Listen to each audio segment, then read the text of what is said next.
go and make your own success. Nothing's going to happen unless you make it happen. And it can happen with hard work. It's going to be difficult, but you can do it. If you want to go for this opportunity, do it. If you want to start your own business, just do it. There's never going to be a good time. I will run, I will rise, I will grow like the world's never known. All right, welcome back to Evolution of One. This week, talking with McKenzie Lillard, who is actually my niece, and we get in and talk a little bit about that. But she recently started a business as a virtual assistant, and so I wanted to take the opportunity to sit down and talk through how she got here, what it was like for her, things that she learned. So if you're someone who just getting started or wanting to get started, I think this is a really good conversation to listen to. We're going to jump right into it. Here's my conversation with McKenzie. Okay. Thank you for coming on the show, Kenzie. Yeah, thank you so much for having me. I'm really excited to chat with you. So first off, I just want to kind of like start off and explain to people that don't know, McKenzie is my niece. So her mom is my sister, and Kenzie was the first grandchild.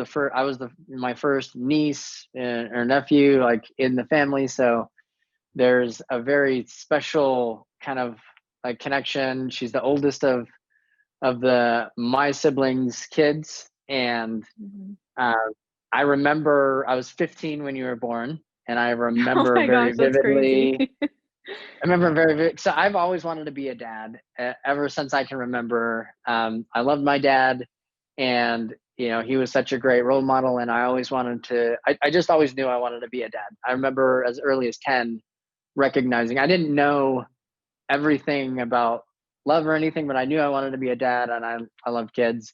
And so when you were born 15, it was a really, special moment that I remember. So, and that's the background from our relationship. And I reached out to Kenzie because she recently has started a new business, and I want to give you a moment here to Kenzie to kind of jump in and give me kind of like your origin story. What got you kind of where you are right now? Okay. So yes, I recently started my virtual assistant business, and I always knew from the time I was in middle school, high school, for my future career, I always wanted my job to be flexible. I wanted to be a mom. I wanted to have time to spend time with my kids, to travel, to live my own life. So I originally was pursuing dental hygiene, and I was like, that's a great job to be a mom with. I'm so excited. Like, school's only 4 years. I'll have my bachelor's. I'll be done. Flash forward a few years, I switched to nursing, again with a very flexible. Sorry, pause. When you were saying these things of going into nursing, at what point was that at? Was that in high school? Was that after you graduated? So when I was a freshman, I was like, I want to be a dental hygienist. I'm going to pursue this. All throughout high school, I was set on it. I'm going to be a dental hygienist. I was telling all my friends, I'm going to school to be a dental hygienist, which was crazy to me because I was 14, 15 years old. So I got to my first year of college. Sorry. I'm sorry, okay. I keep interrupting, but how did you even know? I feel like I just barely realized what a dental hygienist was. Like, how did you even know this was a thing? Like, at 14 or whatever. Okay, a little backstory. So in our family, genetically, many of us are missing our 2 side teeth, which I'm missing this one right here, my right top one. Me too. Yes, I'm missing twins. So when I lost my baby tooth, it was missing. I didn't have an adult one growing in. And so we had to attach a fake tooth to my braces so that my smile fit and was complete. We had to put a fake tooth in my retainers. And finally, when I was going into my freshman year of high school, I finally got a fake tooth. And that was always something I struggled with and still like am super insecure about, is having this fake tooth. But my dental hygienists were always so great, so nice. They made me feel better about it. And so that's kind of where it stemmed. I want to be a dental hygienist. I always wanted to work in healthcare, and I wanted a flexible job. So that's kind of where it came from. Okay. Okay, Um, that makes sense. yeah. So, Yeah. And sorry, so, I know I'm pivoting around this, but I think it's very interesting to me. So, was the like you were affected by it, like you felt so good because of what these people were doing, yeah, it exactly. both, for your smile, but then also your confidence, like just helping you Hmm. feel good. Was it more the feeling like helping people, or was it the working on the teeth and all that? Come to think of it, it was helping people. And that's why I'm also like, I'm doing nursing now because I want to help people. But that's definitely where it came from. They made me feel so confident and made me feel confident in my smile and myself that I wanted to do the same for others. And so I just went with it and pursued it. So that was So, my suspicion. Sorry, that was my yeah. suspicion. I wanted to kind of put in. This is why I really like to talk to people about. Um, I typically talk to a lot of people about like developers. Like, Mhm. it's important to question like, why do you like something? Like from even though you're a developer, you don't work with the design, that's someone else that does it. Question like, why do you like a design? Like what is it? It's the questioning of yourself that helps you understand your logic. And I think, like we talked Mhm. about, before we started the show, I think that's a lot of what life is understanding yourself. And so i i I had the suspicion that that's what it was, because I think a lot of times when we're younger, we connect with certain things and we're like, oh, we want to do that. But if we were to question like, well, what is it that I want to do, what is it about that I wanted to pursue, then we could dig down and there's other options underneath that might keep you from going down a path that it wasn't really where you wanted to go. Right. Right. So yeah, I thought that was a Right. important key point. Yeah, that kind of connects like with nursing. And like right now I'm working as a CNA, and I've realized I love being a CNA because every day I just serve people.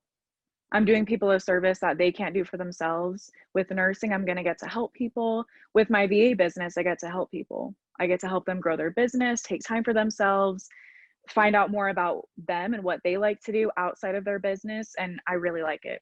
So it's interesting. I didn't think about that until now. So sorry, two things, CNA and VA. Could you describe what those are? Because you lost me. Yes. Yeah. So a CNA is a certified nursing assistant. And so in order to apply to the nursing programs that I'm applying to, I had to get my CNA license. So it's like it's an assistant to a nurse basically. Okay. So I help people mostly with like activities of daily living, brushing their teeth, meals, things like that. Okay. And then the VA is virtual assistant then? VA, yeah, VA's virtual assistant. So that's Okay. like doing administrative support online. Okay.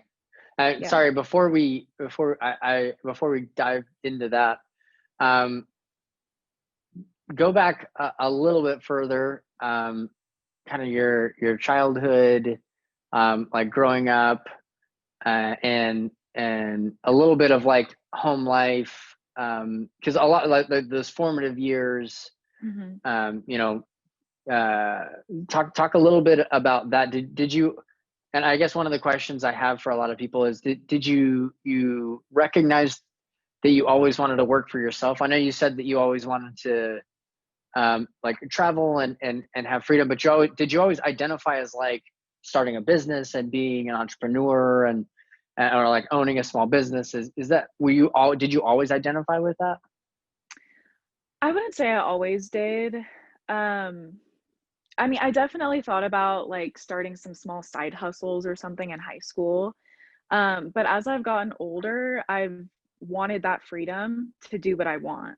I want to make my own success. I want to build my own business. I want to make a name for myself. But when I was younger, I never really thought about it, I guess. It's Okay. not something that I was like, I'm going to go own my own business one day. I thought maybe I would be like a 50-50 partner or just kind of have a small gig on the side, but never owning my own business, no. That's very interesting. I think that tracks with a lot of people that I talked to, and myself included. I Mhm. never identified as that.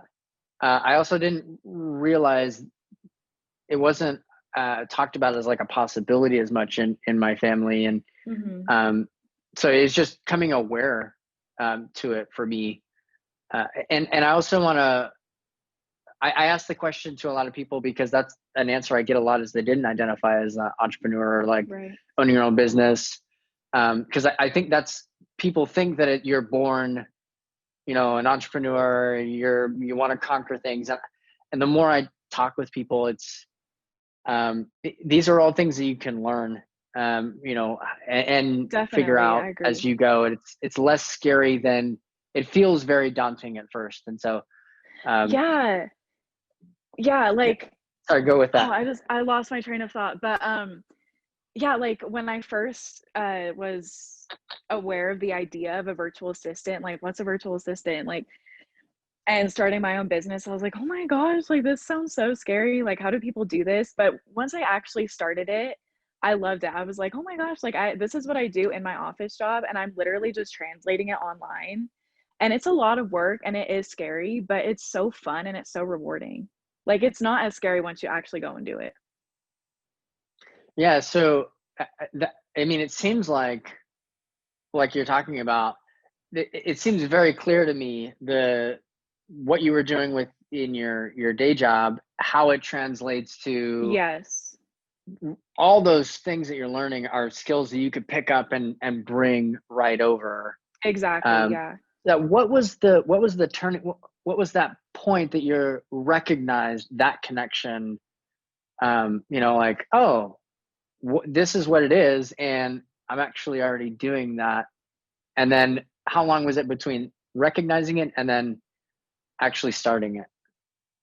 Yeah, so before I started my business, I took a master class from a couple of VAs, and they were going through like services you could offer and the types of things that you could like niche down in or specialize in.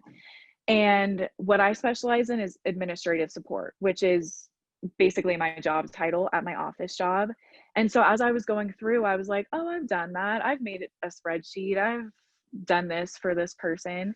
But when I actually started my business and I was creating content and I was doing all sorts of things that were very similar to what I do on a daily basis, it clicked for me that, oh my gosh, this is Mm, exactly the same, just online. It's really cool. yeah. Eh, And so with that, walk through the process then of having the idea and then putting into action, because I think those are it. Hmm. I talk about this, when I did my 3V magazine. The first one was all about the inspiration, and it like fills you and it's exciting. And then my second magazine writes about me doing my first magazine, which the first one is about the inspiration, and the second one is hard work is hard work. Yes. Because once you get into it, you're like, there's a lot kind of like going into it, and you still need the inspiration. You still need the moments of inspiration to kind of keep you going. But Hmm. it's a long, hard road, and at some point the inspiration kind of wears off, and you have to push through if you're gonna really love it. If you really do love it, and go get past that. To me, there was two distinct situations of feeling inspired, and then taking the action, and being months into it and being like, okay, this is really Yeah. hard. So talk about that process, the inspiration, Okay. and then getting into it. Yeah, so I have to give some credit to my dad. He's the one that actually started talking to me about being a virtual assistant first. And it was funny because he brought the idea up to me. And then a week later, I saw a TikTok of a girl that had been a virtual assistant and she was making 10K in a month. And so I was like, oh my gosh, is this a sign? And so I was stalking her on Instagram, on TikTok, and I was like, I could do this. Like I know myself, I could do this. And I like this kind of work anyway. So I started doing a deep dive of how to start, and she had a wait list going for to be a coach. So she would coach VAs into making as much money as she did, basically, in that short amount of time. And it was quite an investment. And so I was like, I can't do that right now. So I guess I've figured it out myself.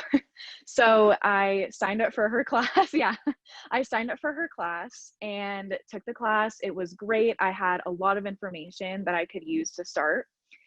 And I took it one thing at a time. I made a whole list and I just started working things off the list. And eventually I made my first post on Instagram, which is the main platform I use to market my business. And ever since then, I've just been working on it. I lost my train of thought again. Okay, yeah. So when I first started, I remember sitting on the couch and I had my first picture up, I had my caption written out, and I was like about to hit post. And I was like, oh my gosh, I was sitting with my husband. He's like, just do it, just do it. Like, this is so exciting. So I hit post and I'm like waiting for the likes to roll in. 10 minutes later, I get one like, 30 minutes later, another. And I'm like, oh my gosh, this is how it is. This sucks. Like, I was so excited. But then, like, as I started engaging with people and like commenting back and following people and like kind of putting my name out there in the beginning, I realized as I was connecting people, people wanted to connect with me. And it was a lot of hard work. Like, it's hard to find people to make connections with, because if you don't make connections, you don't get clients. Like, that's the whole basis of my business. And so it gets really hard. And within the past couple of weeks, I have kind of hit that rut of, wow, this is really hard. I need to figure out how I can balance everything, because it's difficult. But it is worth it. Like, I have to take a minute sometimes to reset and realize, why did I even start doing this? Like, some days it just seems like another thing I have to do. But I've learned so much from the 3 months that I've done it, and I want to keep learning more. I want to keep growing my business. And so that's my motivation. And are you still doing the nursing assistant as well? Yes. And so Yeah. So it's very hard because I do work my office job, which is 9 to 5, Monday through Friday. And I'm transitioning with that same company into being a CNA. So I'll be doing my CNA work, and I'm a student, and I have my VA business. So it is a lot. And that's something that I've really struggled with, is time management since starting my business. And with COVID going on, school is completely online. And yeah. so that is probably the biggest thing that I've had to take a step back and look at myself and try and make changes, because I've always considered myself very organized, very efficient, very independent, and great at time management. But that has proven to not be as true as I thought it was these past few months. So that's very interesting as well. It's brought out a lot of things in myself that I need to change. But it's great. Well, I think that you when it's funny because I know you, and I know you when you Yeah. were a kid, and I would agree with you. I think that I was always impressed, like, man, she's got her stuff together way more than I do. But one of the things that you realize once you graduate high school, at least this is how I felt, is you're like, oh, and life starts now. Like, Yes, all that exactly. other stuff, it was nice, and I thought that I had stresses and everything, and then you're like, but so you can be organized. There's just less. There's less demand on you, even as much as you feel like in the moment with all the social and everything, you feel like stressed in the moment. I mean, look at you now. Like, if you would have, for me, if I would have like looked to myself in high school, if I would have seen what I'm doing and the workload that I have, I don't know, I probably would have been okay with it. But I think a lot of people would be shocked to recognize how much is actually required to just live, like to just Yeah. pay rent. Yes.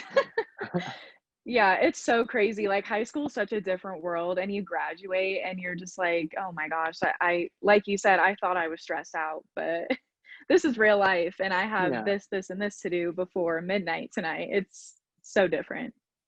Let me ask you a question, because I struggled with this a lot for many years, and I wonder how it might not be a thing for you, but I know for me it was really difficult. So I have a day job as well, right? And Hmm. um and but if you were to look in the last 6 years when I started doing my 3V company and creating content around intentional living, um, nowhere would you ever recognize that I had a day job. It was always, I tried to pretend like this is my full, this is what I spend my time Yeah. doing.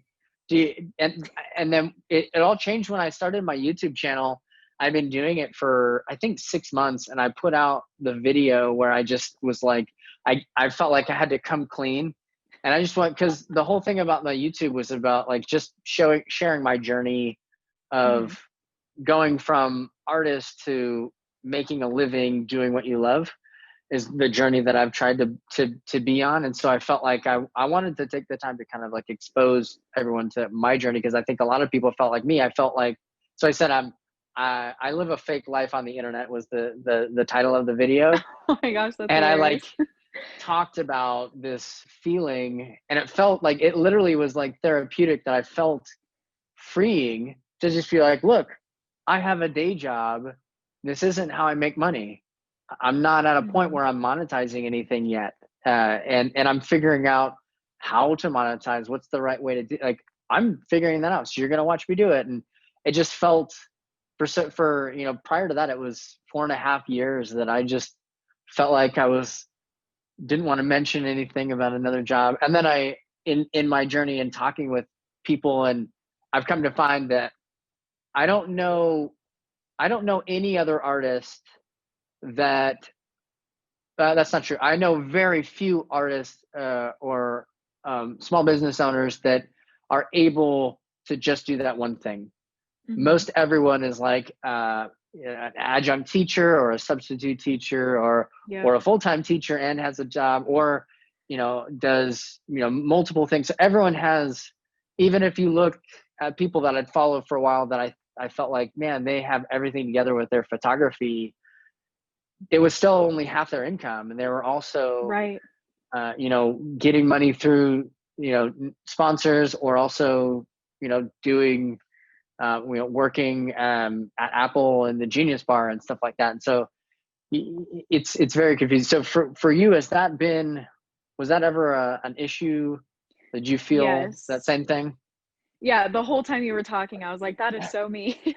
Well, it's funny that you said come clean, because that's exactly how I felt. Like when I first got on Instagram with my business account, I started following all these VAs, and I was like, dang, they have 1,000 followers. Like they must be making money. They have it together. And for probably like a month, I really did try and hide it. But like everyone knows, there's no way that you're gonna start making money in a month or in a day. Like it was just so crazy that I thought I could hide it for that long. And so finally, I really did. I went on my stories one night and I was like, I just got home from my 9 to 5. And like, I was so nervous because I felt like it was such a taboo topic in the VA world. Like, no one really talks about their 9 to 5s. But once I did, I started noticing that many other VAs work their 9 to 5s as well. They go to work and then they come home and work on their business, or on the weekends they're working on their business. And so it made me feel better that I wasn't alone, but it was so scary to come out as having a 9 to 5. Yeah. I think Yeah. for me too, and I think a lot of people feel the same way, is you feel Hmm. like it will make you feel less professional if Yes, I you thought that admit that very you have same that. thing. Yeah, I think a Yeah. lot of people think that, and again, like for my journey, that's why I want to share it with people, is that Hmm. it, everyone is doing multiple, even looking at entrepreneur. You look at Elon Musk, he has 3 companies. Like Yeah. he's doing, see, it's just absurd to me to think, uh, and I think it comes from like an older mentality. I think, at least for me, as I was growing up, it was still the mentality of you work somewhere for 40 years. And that idea never appealed to me. And I don't think the economy Right. is, it's completely shifted away from that being a reality for a lot of people. And so I think we're all in the same boat of being like, nobody wanted to seem unprofessional, but yet that's the economy we're in right now, is that you're doing multiple things. You're looking to have multiple streams of income to be able to create. And I think that's what I try and focus on. Yeah. So when I opened up about having a 9 to 5 and balancing my own business with going to work every day, I really did feel unprofessional, and I didn't want potential clients to think of me as spreading myself too thin. I'm not going to have time for them. Um, but I feel better being honest about it, because I don't want to put on this picture that I only work on my business. I'm going to be able to give you 10 hours a week and do whatever you need me to get done for you. I feel like it's so much better to just upfront let them know, hey, this is what I have going on, but I'd love to work with you. I'd love to help you. This is what we can do. I feel like it works much better. Yeah, I agree. I mean, it's going to come out at some point when you're working with Right. them. Right. So, you can't hide it forever. yeah. Oh man, I had something else I was going to say. It just left me.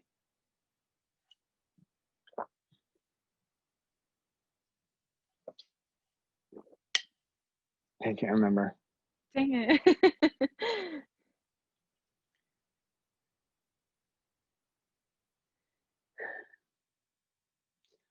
It probably won't come back. I don't know where I was going with it. So with your business, so you started it, you said 3 months ago? Yep, it was towards the end of August. Oh, I remember what I was going to say. I was going to mention that the funny thing is your day job actually refines your skill set for your other one. So they actually go hand in hand. It's true, yeah. It actually can qualify you to say, like, even though I've been doing this for 3 months, like I've, been doing this work, sharing that story, I think people could connect with it. One of my friends that I work with, he talks a lot about he talks about team dynamics and a lot of the importance of, and I think it works, it fits for all aspects, whether it's a team or it's, running a business or working with clients. But he talks about, trust building is really important. And I think that that's one of the things that you could do as someone that's online and sharing your story. And I say you, I'm saying generically we, the more honest we are about that, and that's what we're doing. Like that is the game these days, is it's building trust in individuals that you kind of want to work with. And I think on that note, let's kind of dive into that. And what are some of the things that you've seen have helped with building trust and connection with other people as you've been, going down this path? Yeah, so a couple things. The first thing is, it's been something that's difficult for me because on my personal Instagram, I don't really post that much, and I don't really go like in depth about my life. I just kind of post pictures about things that I enjoy. But with my business account, I really try and make an effort to be in front of the camera so that people can see my face, because it's all online. It's so much different. But people want to make connections with you, and it's so much harder if they can't see you or they can't see you talking. And so it's difficult to go in front of the camera and open up about things that I've been struggling with. Or recently I made a post about having to take a little mental health break because I needed to reset because I wasn't feeling motivated. I didn't want to make content when I wasn't feeling motivated, or I wasn't feeling my business, basically. So that's been difficult, but I get the most response on posts that I make when people can see my face, or I get more engagement when I show my face on stories and on videos. What was the other thing I was going to say? What was the question again? We were talking about building trust. Building trust. There was something else I was going to say. We both just keep forgetting. Now I forgot the second question, Oh, the no. follow-up question that I had. Um, oh, Oh I man. have the other thing I was gonna say. Um, it came to me. So one thing that I learned a lot about when I first took the master class before I started my business, and that I've learned as I have started, um, I hate coming off as salesy. And so when I was first like trying to promote myself and market myself, it was very uncomfortable for me because I don't like to talk about myself. I don't like to be vulnerable or brag or anything. And so I would DM potential clients and try to make a connection, but I realized I was coming off way too salesy. I was too pushy. And so now building trust comes easier if I make a connection by sliding into their DMs and talking about something they like to do. Like, for example, if I see someone skiing on their story, I'll slide up and start a conversation about skiing. And then I'll just kind of leave it at, I hope you have a nice day. Like, good luck with everything. Let me know if you have questions. And that's it. Yeah. And I get a way better response when I genuinely try and make a connection instead of trying to get a client, because online business is all about connections. It's probably the biggest thing I've learned. Yeah, I completely agree with that. And I think that's part of why two things that I want to mention on that I think are really important, especially in our situation where I'll just speak from my example. I have a day job that pays for all my bills, and I don't Mm-hmm. have to worry about that. I'm not trying to make an income from this yet at this point. So because of that, I'm very specific and intentional when I reach out to people. And when I reach out, it's because I really want their businesses to succeed. Mm-hmm. And that, to me, like, I look for people and brands that I want to work with. And that's part of the benefit of having a day job, is that I can do that. I'm not trying to Right. get everybody. I'm not trying to just like let things come. I can go slow. I can build a slow business. And what happens with that is, when we talk about building trust, is that it could be things that we do over time. So that's one thing, is that I'm not looking to try and connect to everybody. I'm looking for very specific people that I Right. believe in what they're doing and the message they have, and working with their creative director and executing visions with them, like group of people, I think is really important, especially like you're in the same boat where a solo kind of artist or freelancer, there's a lot of solidarity in it. And so that's part of why I want to work with another team, is I want to come in and add to a collection of people that already works. And so when I reach out to people, so I'm doing the same things. I'm talking to people, but I'm really not trying to get a client. I'm really Exactly. trying Yeah. to get, I'm basically trying, I don't have friends, and these are the people that I want to actually talk with.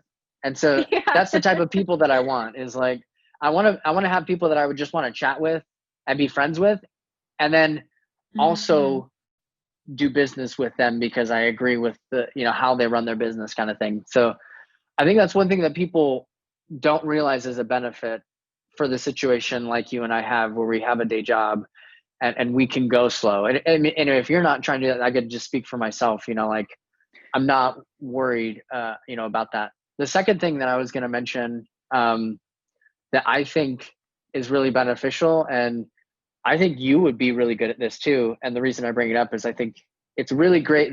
Part of the other reason I started my show is because it's really easy to come into someone else's. Sorry, I'm getting a call. That's okay. Oh, it was from my brother. As I said, I had the do not disturb, but he's on my, anyways. Oh. So I was going to say, it makes it a lot easier to have to go into someone's DM and say, hey, I've been really impressed with the work you do, and I really like what you're about. I would love to interview you for my podcast where I talk about intentional Mm-hmm. living and being, right? So like their message fits with my message, and that's when I'm basically coming. And someone, especially when you look at small businesses, and I really look at people that don't have tons of followers, because those people aren't going to listen to me Right. because they get a ton of DMs. I'm looking for the other people that I genuinely like them, I like their work, and I'm interested in having a conversation. And that's it. I've had a lot of I've created a lot of serendipity for myself in having a show like this, where you do a lot of things. We talk about building trust, and automatically having a podcast creates you as a authoritative. And not that sounds a lot bigger than it is, but just you're in the subject and you're in it. For me, this is a long-term thing, and so it allows you entry. And it also it's like, I'm not trying to take from you. I'm interested in what you have to offer, and how you got to that place.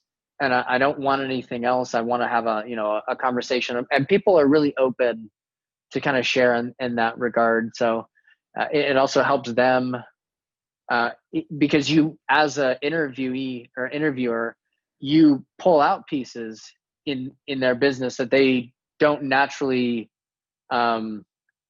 talk about. And so a lot of times after an interview, I've had a couple of people say, hey, can you just give me, there's these 2 clips in here, if you could just cut them down, we'd love to put them on our thing. Wow. And so I love to do that too. So it allows people to get their message out that they wouldn't have otherwise, but resonates with their brand. And so everyone's always trying to look for content. And so afterwards, like if there's any pieces, I'm always like, hey, if anything, resonated with you and your brand, like, you don't have to tag me or anything. Like, I really don't care. Like, to me, my biggest thing is that I've been given so much in my life. Like, my objective is to give more than I get.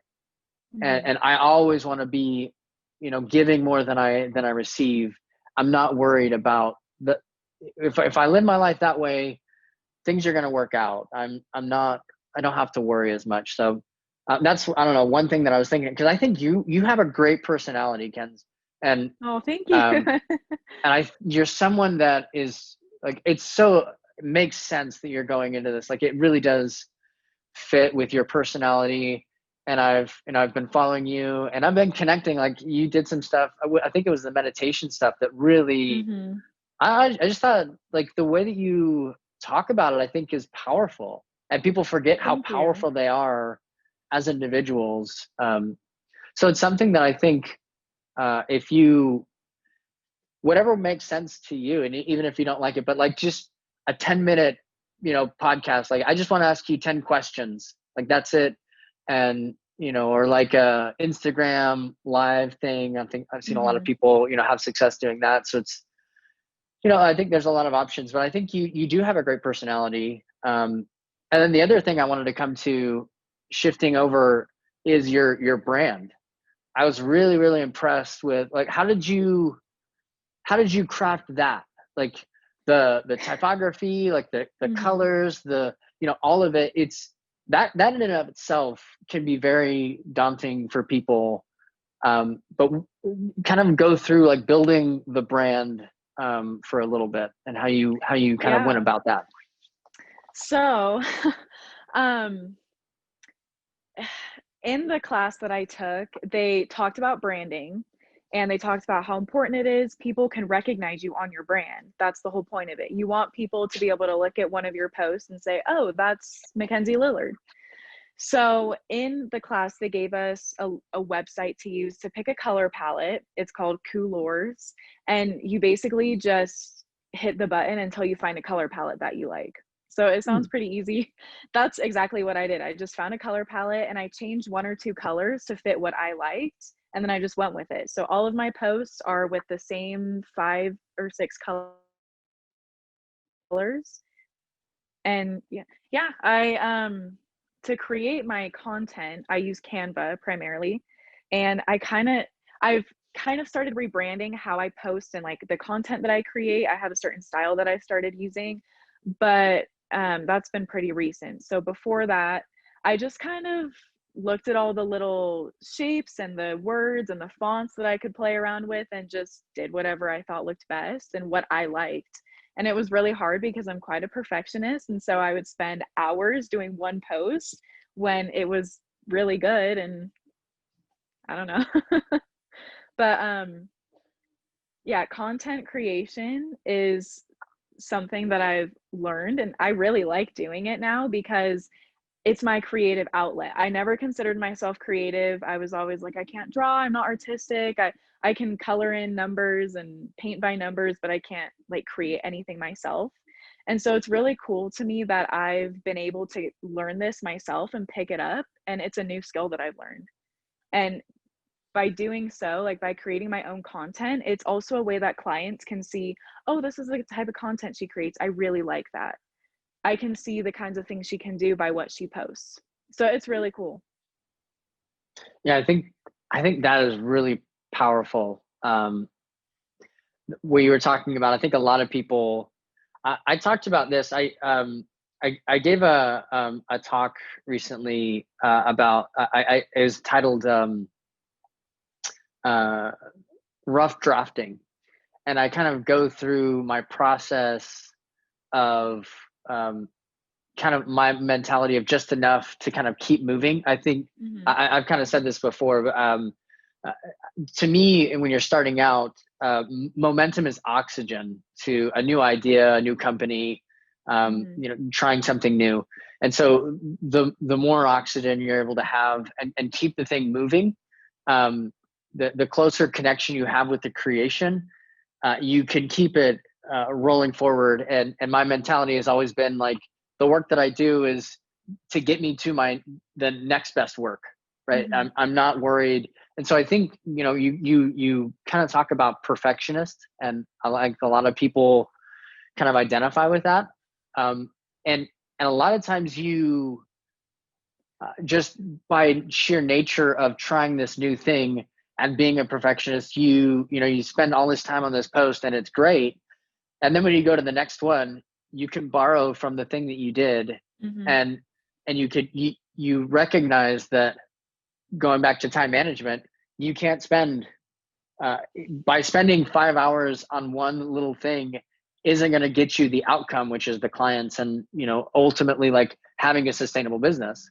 And so you don't need anyone to tell you. You learn by doing, and you work through your perfectionist, because it's just if it is actually adding to the value, then you'll recognize it and you'll continue doing it. But at some point, you're also making each of these decisions in every little thing you're doing that calibrates where you spend your time. And I think it's really powerful, going back to what we talked about. For me, and this seems kind of similar to some of the stuff you're saying, is it's evolving you as and understanding who you are. Like picking these palettes, like it really does help shape kind of, this is me outside looking in. I know that I'm your uncle, but like I'm also looking at it as we're actually peers, and you're starting a business, I'm starting a business. I know nothing, I'm no better than anyone else, right? And so I'm just kind of like, oh wow, Kenzie's doing this, like that's really cool. Like you've obviously taken a lot of time and you really think about it, and it does feel like you, it does feel genuine. And the colors that you chose, I think, are very versatile. And I've been impressed with how you've been able, even just to get a color palette is like one thing, but the way that you use it, the versatility of it, I've been really impressed in just the short amount of time, as you've been honing that skill and that craft. And I think it's really, really impressive. Yeah. Thank you. So we're kind of, I don't want to take up too much more of your time. Is there anything else that we haven't gotten to that you really wanted to kind of talk about? Yeah, there's one thing that I wanted to talk about specifically. So when I was doing the class, in my head, I was kind of maybe being a little too confident. I was thinking I was going to be booked out in a month and maybe not have to work my 9 to 5 anymore. I was very ambitious. I still am, but I've kind of reeled it back in. But when I started my business, like I mentioned before, I was just sitting there waiting for the likes to roll in, waiting for the follows, people to message me. And of course, you have to promote yourself, you have to connect with people for that to happen, which I soon realized. But a trap that I fell into probably within the second or third day was I started comparing myself so hard to other VAs. Like, oh my gosh, this girl started in August 3rd, which was like a month before me, and she already has almost 1,000 followers. How is she doing this? How does she get so many likes on her posts? Like, I was just constantly comparing myself. And I think that's why I spent so much time perfecting my content, because I would compare it to this other VA or this other business owner and try and figure out, like, why is she getting so much engagement and mine's only getting 5 likes? And it was very difficult, and that's something that I've had to work through, because I will still fall through that trap. Like, I don't have as many followers as some other VAs, but one other thing I've learned is followers don't matter. You can have 10 followers and be completely booked out, and someone else with 1,000 followers can have 1 client. So comparing yourself is a trap that everyone falls into online, with my personal account and my business one. And so it's really important to remember, like, everyone is different. Everyone's business is different. You're on your own journey. Everyone's life is different, and you're going to make sure that your business works for your life. And that's what I've been practicing with my business. I need to fit it into my life and see what works for me. But I just wanted to make that point, because it's extremely difficult. And I don't think a lot of people talk about that when you're first starting your business. But like, the motto that I've just come to accept is, like, you do you, whatever is going to happen is going to happen. As long as I know that I'm putting in as much work as I can and I'm working my butt off, my clients are going to come when the time is appropriate. Yeah, I completely agree. That is a really important part to highlight. And it's difficult. It's difficult. It's so hard. But I agree with what you're saying. I think, other people's success is just that, their success, and it doesn't. Mm-hmm. Their success doesn't take away from your success. And I think, yeah, that's a great point. the power of that mind shift. I think a lot of people don't have that, and so it could get you down when you're comparing. But we also forget just the serendipitous situations, like that person that has 1,000 followers.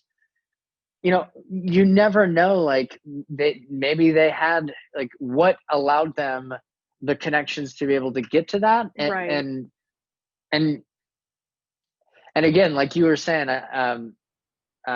someone with only 10 followers can still be booked out. There's a magazine that I have that I loved called Woven, and they kind of interview artists and entrepreneurs, and they had this couple on that I was really, really impressed with them, because they talked about how the husband, the wife is like on and off of social, and she kind of has this her own kind of struggle with it, but the husband has been off social, and he's an incredible photographer. He's booked all the time, and he's not on any social media. Wow. And to him, he was like, look, the medium, I loved this story, because he was just saying the medium doesn't lend itself to the type of art that I want to do. Mm-hmm. Creating things that you pause and take a moment with. It's a medium that you scroll and go to the next thing. And so it's not a group. It's not an activity that's lending itself for my work to be at its best. And so for him, he's like, it's not a place for me. Which I thought was, as a photographer, it's like, how can you not be on social? Like, how can you do that? That's crazy. So avant-garde, and yet he has success.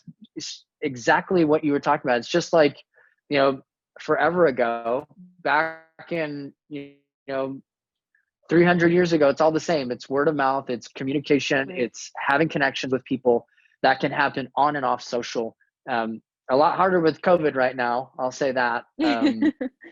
Hard to connect with people when you can't be around. But I absolutely love that you highlight that, because I think it is really important, especially when you're starting out. And I think that's something, honestly, I've just taken a couple weeks break. I haven't put anything out really. And part of that is, I've been at this for 6 years, and part of me goes like, am I going down a rabbit hole that nobody would tell me? Right? Is like, is this a bad Yeah. idea? Like, I'm never gonna actually have the outcomes that I want. Um, and I think it's just like continuing to have that conversation with yourself. For me, I had to continue to say like, no, I enjoy the process. I enjoy the things that I'm doing while I'm doing them, and it's Right. not the end result. Like if I do take it as a feedback loop, like, hey, something's not working, and so I'm going to try new things. Like, I'm fine being wrong. Like, that is one of the biggest things that I've learned is like, I don't know anything. I don't care that I'm wrong. The biggest Hmm. thing that can hold you back from success is thinking that you have all the answers.